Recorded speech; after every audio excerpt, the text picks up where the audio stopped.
जिस लड़के ने अपने माँ बाप का अपमान किया है वो लड़का कभी तरक्की नहीं कर पाया। और यही कारण है कि अखिलेश मुख्यमंत्री नहीं बन सकते कभी। अखिलेश जी तो नेताजी के पासंग में भी नहीं है कहीं भी, न तो संघर्ष के मामले में, न अनुभव के मामले में, और न संबंधों के मामले में। नेताजी संबंध भी नहीं माना जानते थे। अखिलेश जी में अहंकार बहुत है, चला जा क्या फर्क पड़ता है। अच्छा, ये सब में कहा जाता है कि जिला पंचायत में जब वोटिंग होती है तो बड़ा पैसा वैसा चलता है। आप तो इतने पुराने नेता हैं। अब छोड़िए, आप सब जानते हैं। नहीं, काफी एक नंबर भी चलता है फिरोजाबाद में 5 करोड़ का।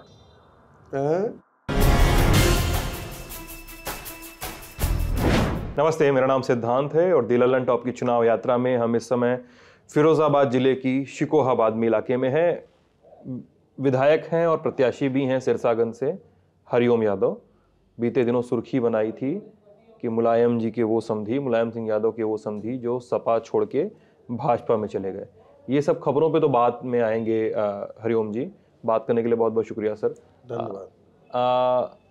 लोग ये जानना चाहते हैं कि हरिओम जी की राजनीति में शुरुआत कैसे हुई, कहानी क्या है? देखिए, हम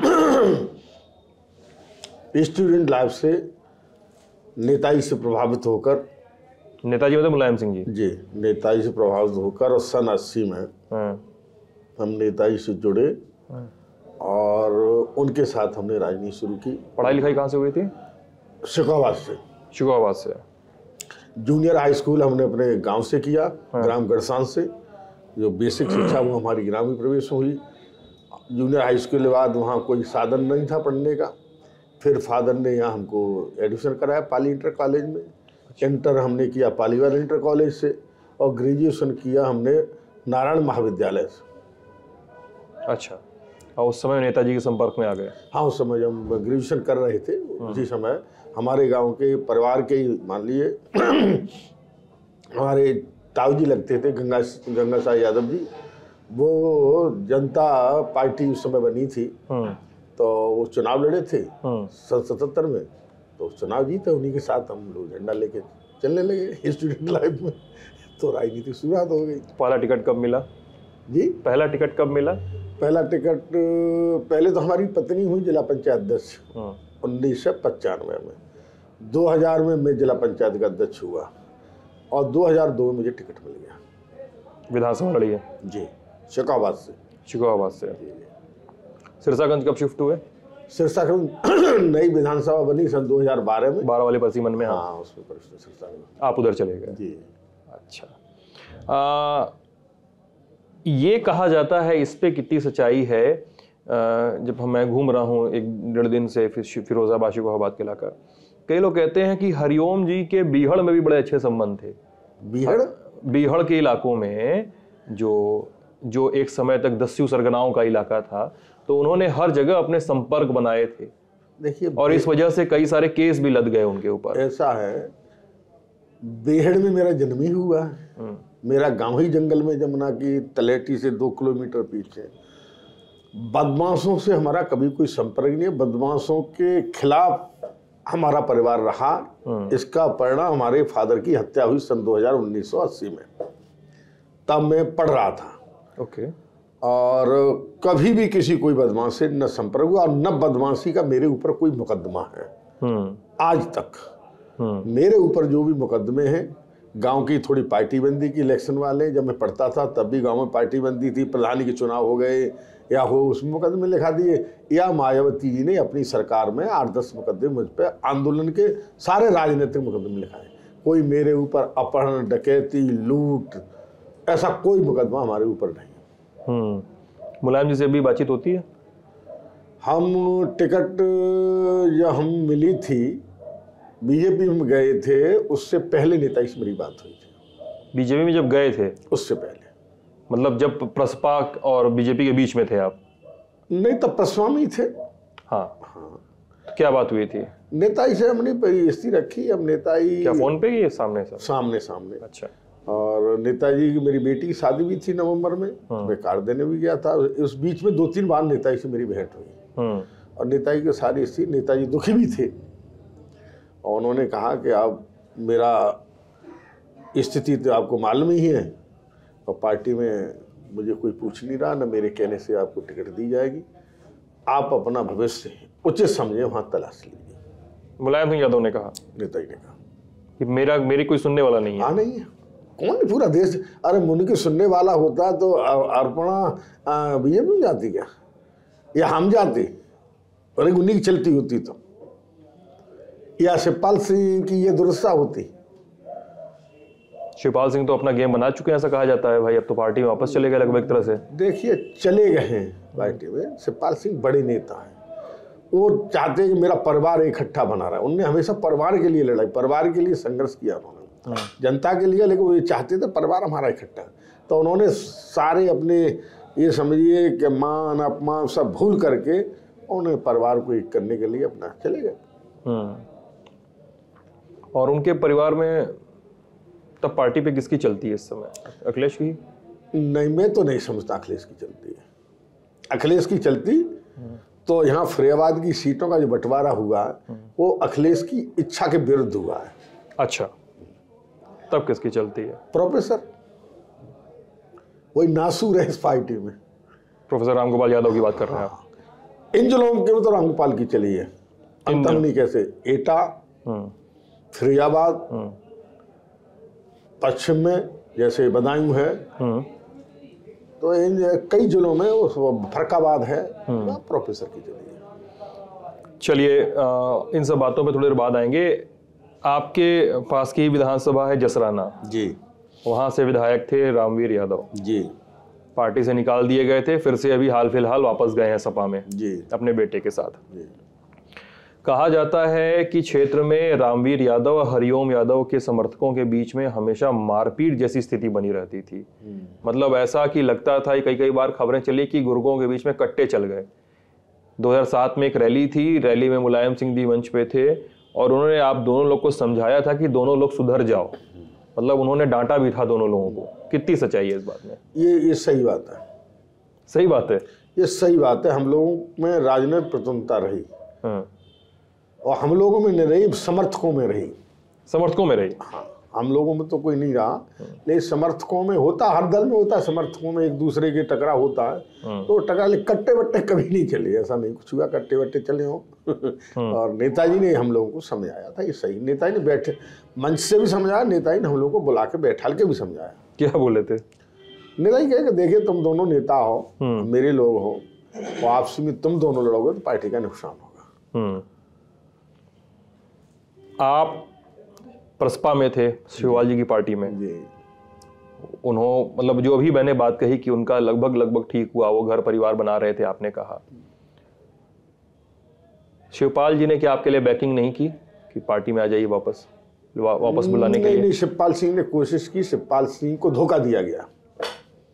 शिवपाल सिंह से कहा गया था, आपने अखबार, राष्ट्रीय अध्यक्ष ने मंचों से कहा था कि हम चाचा को एडजस्ट करेंगे और जीतने वाले उनके जो समर्थक होंगे, कैंडिडेट होंगे, उनको एडजस्ट करेंगे। अच्छा, तो एक भी शिवपाल सिंह ने सूची भी दी थी 6 सीटों की। पहले 45 की थी, 35 की हुई, 25 की हुई, फिर लास्ट में उन्होंने कहा ये 6 सीटें तो हमारे लिए कंपलसरी है, तो उनको एक भी सीट नहीं दी गई। अकेली जसवंत नगर, जो राष्ट्रीय शुरू में कहते थे कि चाचा जी को एक सीट जसवंत नगर छोड़ देंगे, वही उन्होंने किया, अपनी जो मन मानी वो उन्होंने अपनी कर ली। जसवंत नगर, सिरसागंज, जसराना, मुन्नौर, इटावा सदर, ये सब सीटें चाहिए थी। हाँ, और दी गई जसवंत नगर, केवल जसवंत नगर। शिवपाल जी ने आपके लिए ट्राई किया, वो भी काफी ट्राई, कोशिश की, ऐसा नहीं कि शिवपाल सिंह ट्राई नहीं किया। अच्छा। ये शर्त पे ही गए थे पहले। अच्छा, वो शर्त पे ही गए थे? हाँ, ये शर्तें थी कि हमारे लोगों को एडजस्ट किया जाएगा। अखिलेश सिंह ने वायदा भी वो मीडिया में भी चलाए, खूब सार्वजनिक मंच से कहा है उन्होंने। हाँ। कोई ऐसी बात नहीं कि कुछ छिपी हो कि मीडिया ने अपने मन से चला दी हो, या वो तो सारे देश ने, सारे प्रदेश जनता हर मंच से कहा हम चाचा से हमारा समझौता होगा और चाचा को हम चुनाव लड़ाएंगे, उनके जो जीतने वाले कैंडिडेट हैं उनको हम एडजस्ट करेंगे। शिवपाल जी से भी बात होती है?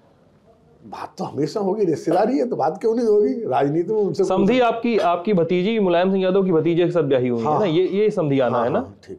मतलब लोग बार बार सोचते हैं, इसलिए मैंने सोचा कंफर्म कर लूं इसको। नेताजी के जो बड़े भाई थे, जिनके नाम से सैपई महोत्सव लगता था, स्वर्गीय रणवीर सिंह सैपई जी, तो उनके लिए हमारे बड़े भाई की बेटी आई। ओके, प्रोफेसर साहब पे आए, थोड़ी सी बात करें? बिल्कुल करिए। प्रोफेसर साहब, के बारे में कहा जाता है कि आप क्षेत्र में कई कई बार नाम तक नहीं लेते हैं, कहा जाता है कि चश्मे वाला बोलकर चले जाते हैं। ऐसा नहीं है, प्रोफेसर का मैं बहुत सम्मान करता था। प्रोफेसर वो सम्मान करते हैं? करता था। अच्छा, इज्जत करता था। कब की बात है? और ये व्यक्ति 2012 से बहुत अच्छे थे प्रोफेसर। 2012 तक की? तक। अच्छा। 2012 के बाद कुछ ऐसे गुर्गे लग गए, उनका लड़का राजनीति में आ गया। लड़का तो बिल्कुल मूर्ख है। अक्षय? हाँ, मूर्ख। हाँ, बिल्कुल मूर्ख है। उसे ABCD ज्ञान नहीं है राजनीति का। राजनीति का अगर ज्ञान होता तो फ्रेवादी की दुर्दशा नहीं होती। जिन लोगों ने उसे यहाँ लाके MP बनाया, वो आदमी जो पिलर थे यहाँ, जनाधार वाले लोग थे, उसने उन्हें कोई काटना शुरू कर दिया। और 12 के बाद मैंने ऐसा महसूस किया कि प्रोफेसर साहब की चलती नहीं है परिवार के आगे, लड़के के और उनकी पुत्रवधू के आगे। असहाय है, लेकिन मजबूरी है कि जाएंगे कहाँ, रहेंगे तो लड़के के साथ, और कोई हिल्ला भी नहीं उनका। तो ये उनकी मजबूरी है। तो मतलब जब से बेटे की सुनने लगे तो आपने सम्मान करना भी कम कर दिया? नहीं, हमने नहीं करा, उन्होंने उनके लड़कों ने गलत निर्णय कराए मेरे खिलाफ। जैसे 2016 में मेरे खिलाफ, मेरे बेटे के खिलाफ मुकदमे कायम कराए, फर्जी, पूरे जिले को मालूम है। यही तो मुकदमे में मैं ऊपर ये कहते हैं कि बहुत लंबी लिस्ट है। इनने भी कराए, उधर मायावती ने कराए। अब यहाँ तक देखिए, हमारी हिस्ट्री थी खुलवा दी। हिस्ट्री सीट 60 साल के बाद कभी किसी की खुलती नहीं है। हमारी 65 साल में खुली। हिस्ट्री सीट एक जवानी होती है आदमी, 30 साल 35 साल, तब तो चल जाती है। अब अपराधी होगा तो 30 साल तक होगा, 25 साल तक, 30 साल नई उम्र में। मैं समझता हूँ 30 साल के बाद शायद कोई 25 साल के बाद भी कोई अपराध नहीं करता। और 25 साल के पहले देख लो, मेरे खिलाफ NCR भी नहीं होगी। जब मैं राजनीति में आया उसके बाद लगातार मुकदमे। तो इतना सब हो रहा था, सब मुलायम सिंह यादव से एक बार शिकायत नहीं किया कि नेताजी देखिए ये सब हो रहा है पार्टी में? नहीं, नेताजी से कहा, नेताजी ने डांटा, समझाया, लेकिन हमने बताई, चली नहीं। और 16 में फिर नेताजी का जो हश्र हुआ वो सारे देश को मालूम। पार्टी में जो झगड़ा चल रहा था, घर में जो झगड़ा चल रहा था, झगड़ा ही नहीं था, नेताजी को अपमानित किया गया, बेइज्जत किया गया नेताजी को। अगर यही रिक्वेस्ट कर लिया जाता, जैसे नेताजी ने मुख्यमंत्री बनाया, नेताजी ने तो बनाया, कोई जबरदस्ती तो कोई तो चीनी नहीं किसी ने। जनता ने तो मैंडेट नेताजी को मुख्यमंत्री बनाने के लिए दिया था 12 में, लेकिन नेताजी ने सोचा चलिए लड़का है हमारे सामने, स्थापित हो जाएगा। उसी तरह रिक्वेस्ट कर लेते कि नेताजी अब आप पे अध्यक्ष नहीं चलेगी, तो मेरी इच्छा है मुझे राष्ट्रीय अध्यक्ष बना दो। तो मैं भरोसा है मुझे, नेताजी साहिब स्वीकार कर लेते।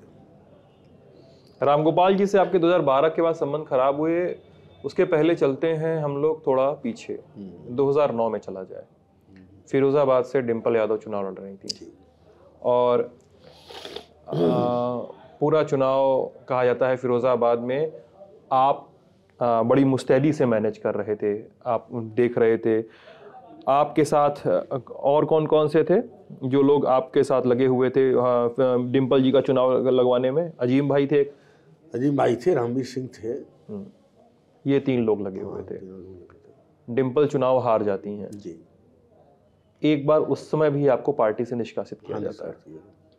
वो हार का ठीकरा हमारे सिर फोड़ा गया था। कितनी संलिप्तता थी आपकी हार करवाने में? या लेस मात्र भी नहीं।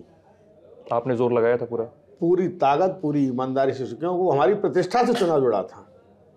तो हम जिस आदमी की जहाँ प्रतिष्ठा लगती है वहाँ आदमी कोई कसर नहीं छोड़ता अपनी। डिंपल जीती, सम्मान तो हमारा ही बढ़ता। ये तो मूर्ख लोग कहते हैं कि साहब उनकी संलिप्तता थी। क्यों संलिप्तता होगी? उस परिवार से हमारा रिश्ता है। डिंपल मेरी बेटी के समान है, हमारी लड़की के समान है डिंपल, तो उसमें क्यों संलिप्तता होती? उसमें तो तन मन धन हमने, हमारे लोगों ने लगाया। लेकिन जो खामियां थी उससे कोई नहीं जानता, न उस पर कोई चर्चा होती है। बताइए क्या खामियां थी? खामियां ये थी, यहाँ की जनता ने माननीय अखिलेश यादव जी को MP बनाया था और उन्होंने 15 दिन बाद बिना पूछे जनता के इस्तीफा दे दिया। यहाँ की जनता और इटावा, मैनपुरी और जिले की जनता से भिन्न है। बहुत स्वाभिमानी जनता है। लोग सड़क में जीतने के बाद लोग सड़कों पर माला लिए खड़े रहे, इनने उनकी माला तक नहीं ली और चले गए सर्राटे। ये आदमी को ये चीज़ बहुत बुरी लगी और फिर बिना पूछे इस्तीफा दे दिया। तो वो लोगों में नाराजगी थी, और वो नाराजगी यह नहीं होती, वही कांग्रेस ने नाराजगी, राज बब्बर ने राज बब्बर कभी फरेवाद से चुनाव नहीं लड़ता। उसने भांप लिया कि अखिलेश की नाराजगी, अखिलेश का बहुत विरोध है सूर्यावाद में, अच्छा, इसलिए वो चुनाव लड़ लिया। नेताजी यहाँ से एमएलए थे और जसवंत नगर और निधौली से एमएलए हुए।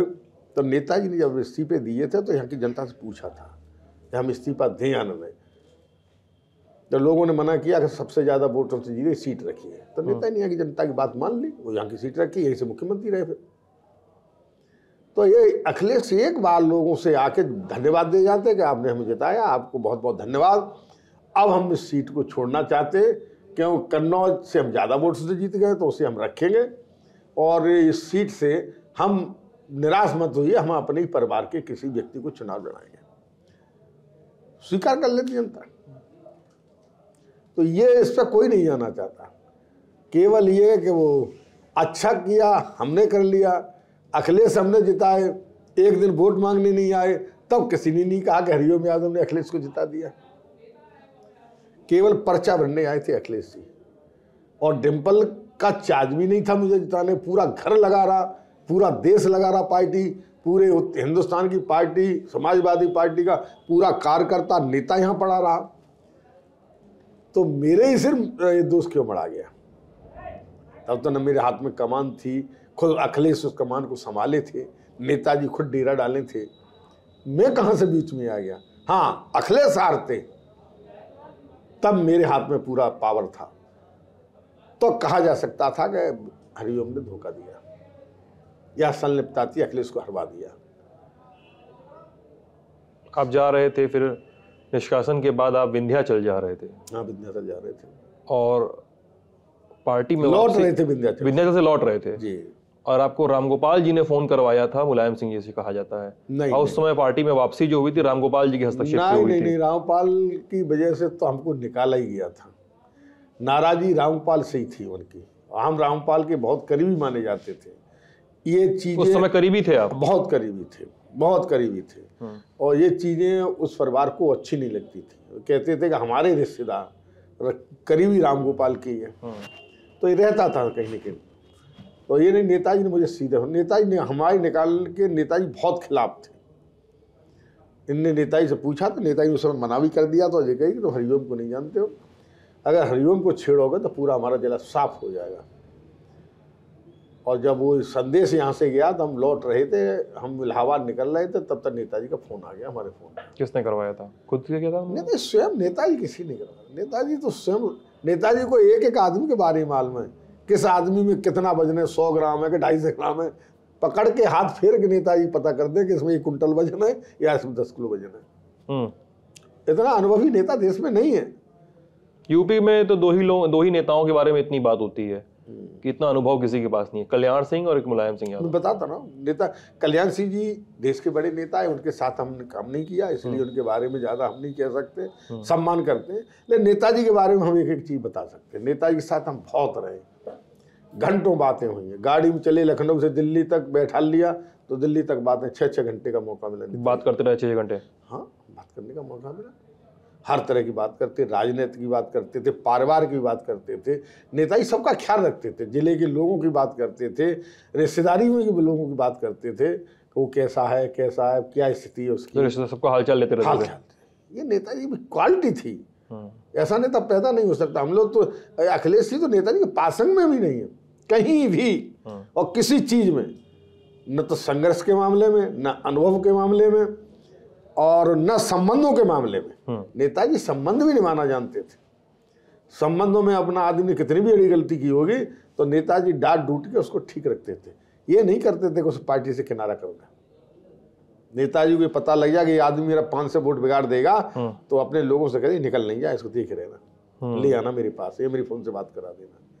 अखिलेश जी में अहंकार बहुत है, चला जा क्या फर्क पड़ता है। आपने कहा अभी हाल फिलहाल की जो बाप का ना हुआ वो किसी का क्या होगा, अखिलेश के बारे में? ये अखिलेश के बारे में ये मैं जनरल शिक्षा देता हूँ लोगों को, जनरल शिक्षा नौजवानों को। ये गलत, ये चुनावी मुद्दा नहीं है, मतलब चुनावी मुद्दा नहीं है हमारा, ये मैं जनरल शिक्षा देता हूँ चुनावी मुद्दा, ये चुनावी मुद्दा हमें ऐसे घटिया चुनावी मुद्दे नहीं बनाते, हम सिद्धांतों पर, नीतियों के मुद्दे बनाते हैं। और ये जनरल शिक्षा देते हैं लोगों को, लड़कों को देते हैं, नौजवानों को, कि ऐसा मत करना जो अखिलेश ने किया। जिस माँ बाप ने, इसलिए देता हूँ, इतिहास है, जिस माँ बाप ने जिस लड़के ने अपने माँ बाप का अपमान किया है, वो लड़का कभी तरक्की नहीं कर पाया। और यही कारण है कि अखिलेश मुख्यमंत्री नहीं बन सकते कभी, मुख्यमंत्री नहीं बन सकते कभी। हाँ। आपसे एक बार शायद मुलायम सिंह यादव ने कभी कहा था कि अखिलेश के सामने चलती नहीं उनकी।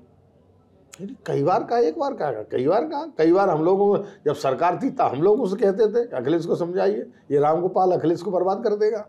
अच्छा। हाँ, ये समझ नहीं रहा अखिलेश, ये अखिलेश को बर्बाद कर देगा, पार्टी को खत्म कर देगा रामगोपाल को। तो हम लोग नेताजी से कहते हैं साहब आप नहीं समझा पा रहे तो हम क्या समझाएंगे, हमारी क्या हैसियत है। अच्छा, आप ये कहते थे उनसे? हाँ, नेताजी से कहते थे। तो क्या कहते थे वो? चुप रह जाते थे नेताजी। क्या कहें, नेताजी नेता है, बहुत गंभीर नेता है। अच्छा। हो सकता है हम लोगों की भावना लेने के लिए कहते हम। अच्छा। हाँ, नेताजी का ये भी है, नेताजी का उल्टा भी क्वेश्चन करते हैं, कभी भापने के लिए, भापने के लिए कहाँ बोल रहे हैं, ये भी है नेताजी। अच्छा, 2019 लोकसभा चुनाव पे आते हैं जी। 19 लोकसभा चुनाव में सपा बसपा ने गठबंधन किया। आपने कहा कि फिरोजाबाद में गठबंधन सफल नहीं होगा और गठबंधन तब तक चलेगा जब तक अखिलेश यादव घुटने टेकते रहेंगे। देखिए, ये कहा, इसमें थोड़ा अंतर है। मैंने ये नहीं कहा फिरोजाबाद, मैंने कहा ये पूरे प्रदेश में गठबंधन सफल नहीं होगा। और यहाँ तक कहा था पूरी सीढ़ी निकलवा लेना कि 10 सीटें गठबंधन में अखिलेश जी को नहीं मिलेंगी, और मतलब सपा को नहीं मिलेंगी। हाँ, और अखिलेश जी अगर अलग लड़ते तो 25 के आसपास समाजवादी पार्टी पहुंच जाती अगर अगल चुनाव लड़ते तो।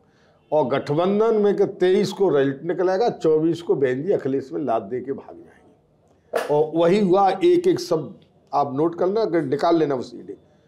23 को रिजल्ट खुला, 24 को बहन जी लाद दे के अखिलेश को अलविदा कह के चलिए। ये आपने पहले कह दिया था। 6 महीने पहले ये सब लोग थे, ये भी थे, उन्हें सबने सुना था हमारा भाषण। जयवीर सिंह जी, आपके इलाके के एक बड़े नेता हैं, उनसे कैसे संबंध है सर आपके? देखिए, जयवीर सिंह शुरू से हमारे बहुत मधुर संबंध रहे। शुरू में 2018 में भी थे? नहीं, 2018 में नहीं, हमारे उनसे संबंध 2008 तक। हाँ, अच्छे थे। मतलब 9 तक मान लीजिए, 8-9 तक, 8-9 तक नहीं, 8 तक ही मानिए, 7 तक या 8 तक, ऐसे संबंध उससे अच्छे रहे हमारे। क्योंकि उनके फादर टीचर थे, हमारे गांव में ही पढ़ाया, और हमारे फादर कांग्रेसी थे, हमारे फादर भी कांग्रेसी थे, तो आना जाना था उस पर। फिर वो भी आते जाते थे हमारे फादर के पास अपने फादर के साथ, तो उससे हमारी उनकी दोस्ती थी। और पहली बार उन्हें हमने 2000 में कोऑपरेटिव का चेयरमैन बनवाया फिरोजाबाद में। 2008-9 के बाद कुछ ऐसी राजनीतिक परिस्थितियाँ बनी कि उन्होंने हमारे समाज के लोगों का छुपना शुरू किया, जयवीर ने। हाँ, सच्चे बच्चे जो थे, उससे हमारी नाराजगी बढ़ी, लोगों ने शिकायत की, नाराजगी बढ़ी, तो 12 में उनका लड़का हमारे खिलाफ चुनाव लड़ा, चुनाव हारा। 17 में जयवीर चुनाव लड़े हमारे खिलाफ, वो भी चुनाव हारे। अब की बार मैनपुरी चले गए, हम अपनी सीट पे बरकरार हैं। 2018 में मुकदमा हुआ था आप पर, आपके और आपके बेटे जेल गए थे। हाँ, जेल गए थे। वो 16 में मुकदमा इसी प्रोफेसर ने काम कराया। अच्छा, वही मुकदमे में 18 में जेल गए? 18 में जेल गए थे। आप पर आरोप थे कि आपने जयवीर के लोगों का नाम FIR में चढ़वाने के लिए काफी दबाव बनाया था। नहीं, वो दूसरा प्रकरण था, वो एक यादव की हत्या हुई थी। अच्छा, उसमें FIR नहीं हो रही थी। जयवीर के लोगों ने वो हत्या की, उनके समाज के लोगों ने की, जयवीर के लोगों ने किया, तो वो हत्या हुई थी, वो उसमें FIR सही नहीं हो रही थी। अच्छा, उसमें हम थाने में धरने पे बैठे थे, फिर हम वहाँ चले गए फिरोजाबाद। तो ये प्रशासन इन लोगों की ये थी, भाजपा के लोगों की, इनको जेल भेज देंगे तो फिर मुकदमा नहीं लिखा जाएगा, फिर हम जैसा चाहेंगे मोनोपोली कर लेंगे। तो इस हिसाब से हम उसमें जेल गए। जयवीर के बारे में बात हो गई। एक और नेता के बारे में बड़ी चर्चा होती है, दयाशंकर सिंह, उनसे कैसे संबंध है आपके, भाजपा के प्रभारी इधर? देखिए, उनसे दयाशंकर सिंह से हमारे कोई वैसे संबंध नहीं थे। अच्छा। हाँ, ये भी बीजेपी का जो जिला पंचायत का चुनाव हुआ था, तब वो जरूर हमारे पास आए थे, बीजेपी के सारे जून 2021 में हुए थे। हाँ, ये अभी इसमें जिला पंचायत हुआ था, तब वो हमारे घर चल के आए थे। 1 घंटा मुलाकात हुई थी, काफी खबरें चली। सभी लोग थे, कोई एकांत में नहीं हुए, उनके सांसद थे, उनके MLA थे, उनका पार्टी का अध्यक्ष था, पूरा संगठन था, और हमसे मदद मांगने आए थे। उनने भांप लिया था कि समाजवादी पार्टी के लोग शायद इनसे वोट नहीं मांगेंगे तो हम मांग लेंगे। तो आपने मदद की? हाँ, हमने मदद की खुद। जयवीर सिंह की बहू हर्षिता को? हाँ, बनवाने पूरा योगदान रहा हमारा, जो हमसे बनी मदद की। और ऐसे नहीं की, हमने पहले अपने राष्ट्रीय अध्यक्ष के पास अखिलेश छोटू अपने बेटे को भेजा कि हम पे वोट तो थे 8, लेकिन हमने ये कहा हमें चलिए वहाँ से कहो जाके हम हमारी माता जी हम चुनाव जीते, हमें वोट किसे करना है। तो वहाँ जवाब मिला कि वो ऐसा है, आपके वोट की ज़रूरत नहीं है। और प्रोफेसर कह गए कि उन पर तो 25 वोट हैं और अपनी चाहो तो ताकत दिखा देना।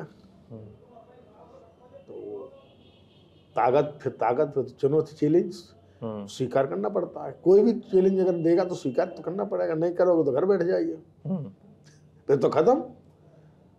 तो आपने दयाशंकर के कहने पे जयवीर की बहू को, हर्षिता को आपने मदद की। तो अकेले दयाशंकर का, वो सभी पार्टी के लोग थे और पूरी पार्टी है, ये प्रदेश की पार्टी, मतलब सरकार भी चाहती थी कि हम बीजेपी की मदद कर दें यहाँ।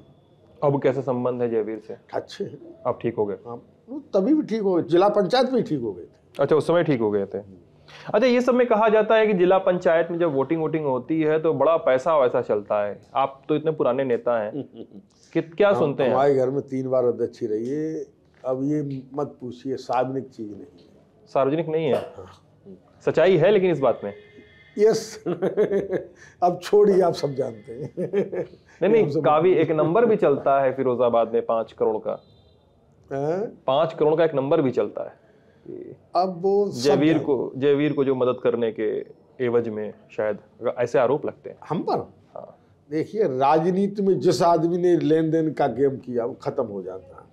अगर हम ये करते तो जयवीर ने मंच से कहा था, उसका भाषण, जयवीर सिंह का भाषण आप देख लेना, जिस दिन हर्षिता की शपथ हो रही थी कि माननीय हरिओम यादव जी के मेरे ऊपर इतने एहसान हैं। जनता से कहा, जनता के सामने, सारे जिले के पदाधिकारी, जनता थी, अधिकारी थे, कि उनने मेरे ऊपर इतना एहसान किया है कि मैं इस एहसान को कभी पटा नहीं सकता, लेकिन कोशिश भरकस करूंगा, मौका लगेगा तो इस एहसान को पटाने का प्रयास करूंगा। अगर मैं पैसा ले लेता तो कोई व्यक्ति इस मंच से फिर भी, लेकिन पैसे की बात पे आप कह रहे हैं कि सार्वजनिक मंच पे ये बात नहीं करनी चाहिए। पैसे की बात पे अभी आपने कहा है कि सार्वजनिक मंच पे ये बात नहीं करनी चाहिए।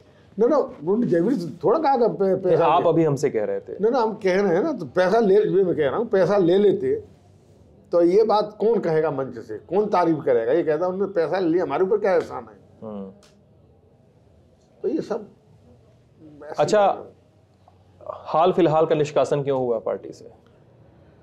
देखिए, हमारे बेटे को साल भर पहले निकाला था, केवल हमको कमजोर करने के लिए।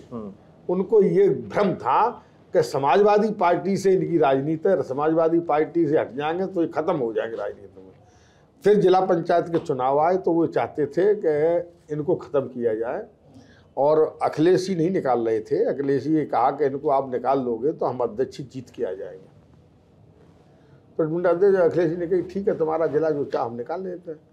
तो इन्होंने पूरी ताकत लगा ली हमारी पत्नी के खिलाफ, तब ये भाजपा से मिलके लड़े। सर्वेश यादव को हराया आपकी पत्नी ने? हमारी 5000 से।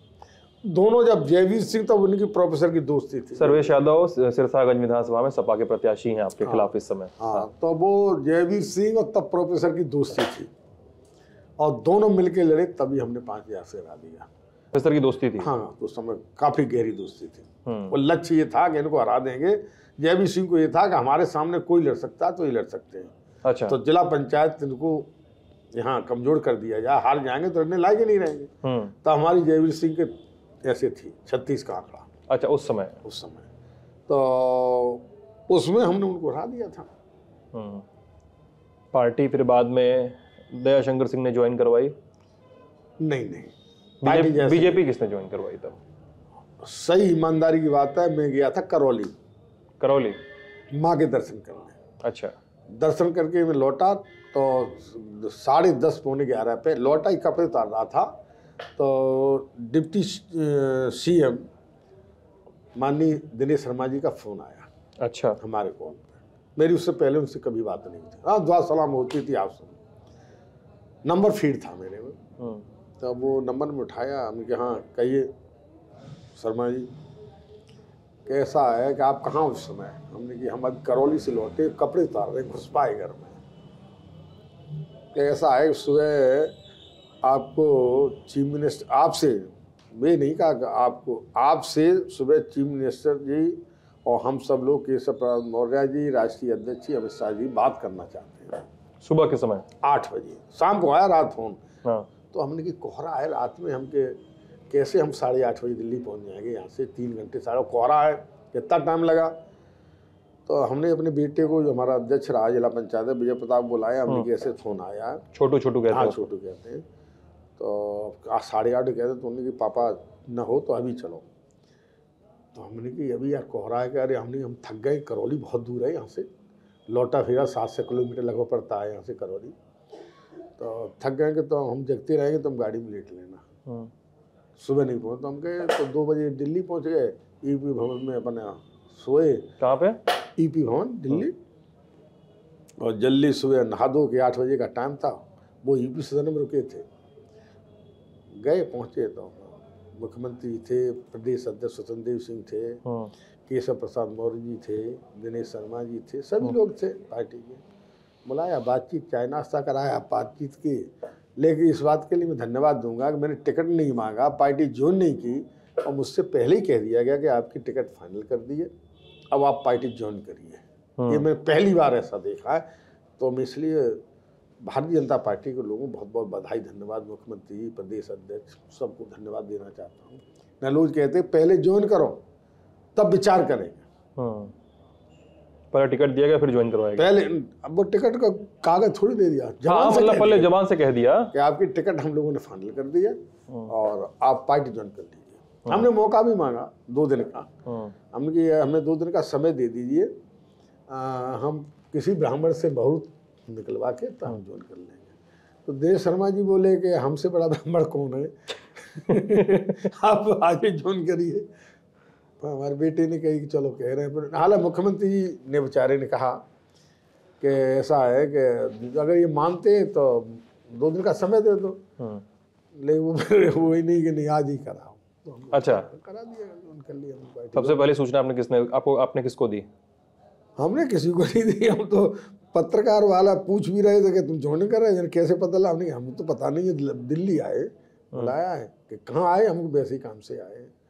तो वो तो जैसे निकले तो मीडिया वालों ने घेर लिया, तो हमने पता लग गया सबको, खबर चल गई मुलायम के समधी बीजेपी में। हाँ, हमने किसी सूचना। फिर उसके बाद नेताजी से बात हुई? हाँ, गए मिलने नेताजी से। नेताजी भाजपा ज्वाइन करने के बाद भी गए नेताजी से, मिलते रहते।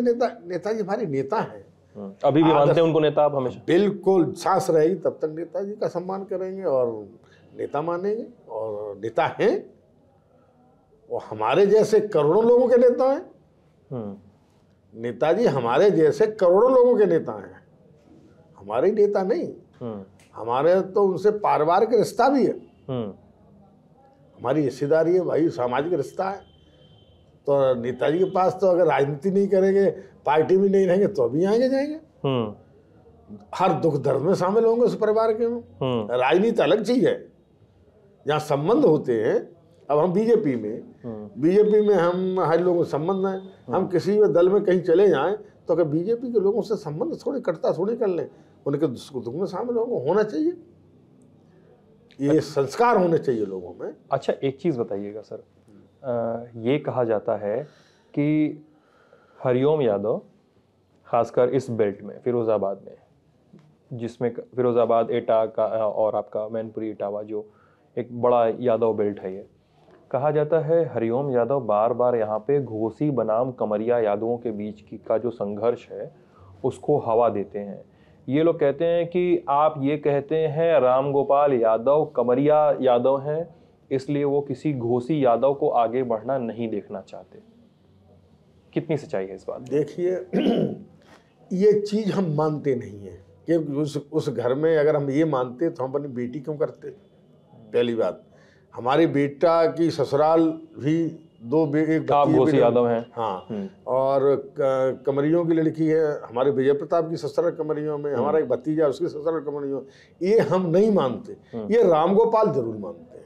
अच्छा, यही आप कह रहे हैं कि रामगोपाल ये मानते हैं? हाँ, ये मानते। नेताजी ने कभी नहीं माना। ये चीज अखिलेश ने, अब अखिलेश के बारे में हम ज़्यादा नहीं कह सकते कि उनकी अभी इसमें कोई चलती मिलती नहीं। हो सकता है रामपाल की बात मानते हैं तो उनमें भी हो ये।